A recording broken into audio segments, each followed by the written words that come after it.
Hello, everyone. Today we're going to discuss a highly practical topic in daily data processing: how to efficiently and accurately convert unstructured TXT files into structured CSV files using Python. We'll cover four main parts. First, we'll learn about the characteristics of the TXT and CSV formats. Next, we'll introduce the powerful Spire.XLS library and break down every step of the conversion process in detail. Finally, we'll demonstrate the entire workflow with a practical project. To help you better understand the conversion process, let's start by comparing TXT and CSV. On the left is TXT. It's a plain text format with no fixed rows or columns, just a stream of characters. That makes it hard to read programmatically. On the right is CSV. This is a table-like format with clear rows and columns.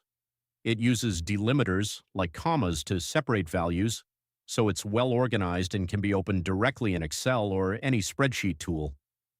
Next, let's take a look at the Spire.XLS for Python library. It is a powerful tool that enables direct manipulation of Excel files in Python without installing Microsoft Office.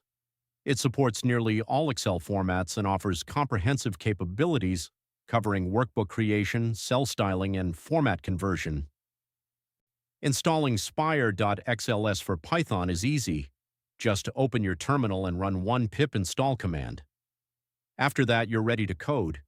Now that we're familiar with the tool, let's break down the specific conversion steps.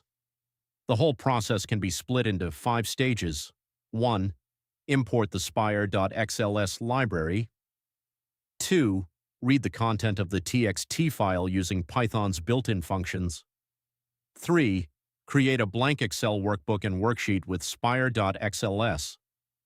4. The core step. Write the loaded TXT content into the Excel worksheet row by row and column by column. 5. Save the worksheet as a CSV file and release resources. The entire workflow is logically clear with concise code. You only need to pass in your TXT file path and the desired CSV output path into the function, then run the script. That's all for today's sharing. Thank you all so much for watching. See you next time.